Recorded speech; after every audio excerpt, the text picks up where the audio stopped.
The last speech you have to give in this class is a persuasive speech.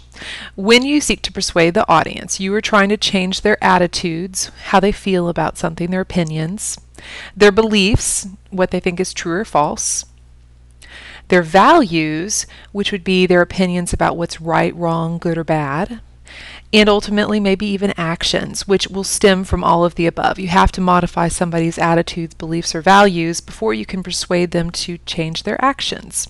So let's talk about specifically what you need to do for this speech.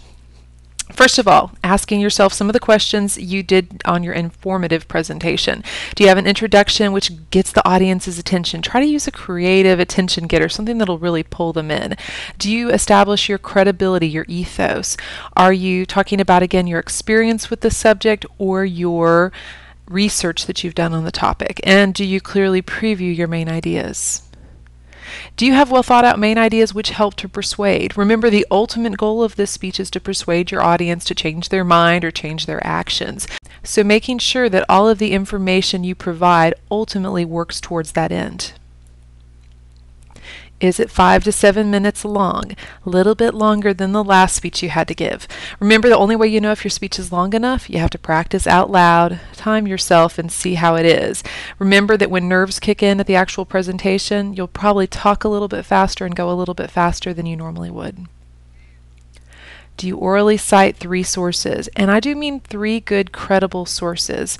They need to be credible for your particular topic, so be picky about where you get your information. Finally, does your conclusion restate your main ideas one more time and close with flair and finality? Also, in a persuasive speech, a conclusion should restate the action. What do you want your audience to do with this? Remind them how they can use the information to change what they're doing currently or adjust an attitude, belief, or value.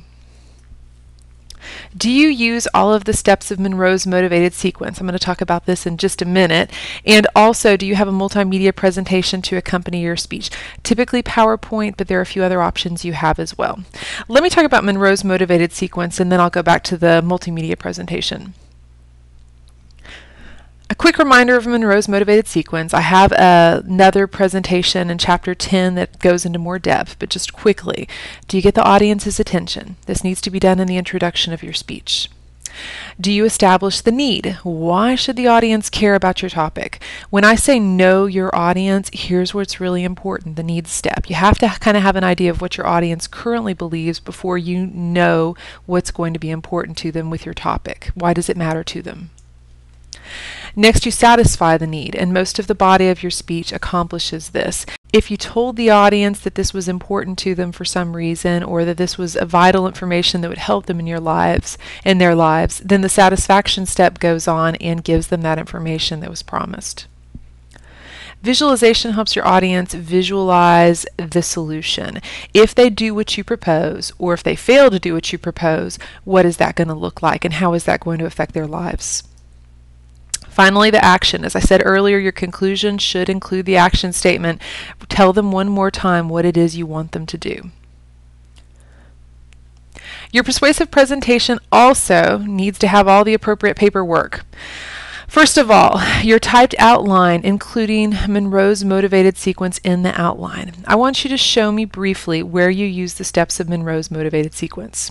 Let me take you and show you a sample outline that was done by a fellow classmate. If you come to our Angel homepage, you'll see the speech resources icon here. Click on that, and then in the sample outline bibliography PowerPoint folder, you'll find just that. Here's one outline that was done by a fellow classmate. I've already opened it. Notice she has briefly here, here's how she's going to get the audience's attention with statistics about family violence. Later on down, she's going to talk about why this topic matters to the audience, how they can help people get out of the situation. A little further down the page, she has the satisfaction and visualization. In this case, those two go hand in hand. And finally, at her conclusion, she has her action statement right here. So go and look at some of those. There's also some sample PowerPoint presentations that you might find helpful to see what I'm looking for. Let me talk about the PowerPoint briefly. The PowerPoint does not necessarily have to be PowerPoint.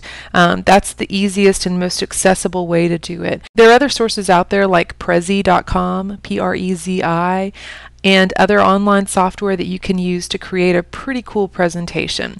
The one caveat, I have to be able to actually watch the presentation. So if you create it in some special program that only you have on your computer and I can't access, then I'm not going to be able to view it unless it transforms to a flash presentation or something like that where I can actually look at it later.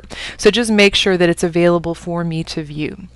Again, as before, you need to have a bibliography that's either APA or MLA formatted and an audience analysis paragraph, again based on the Attitudes, Beliefs, and Values survey, which you can find the link for on the homepage of Angel.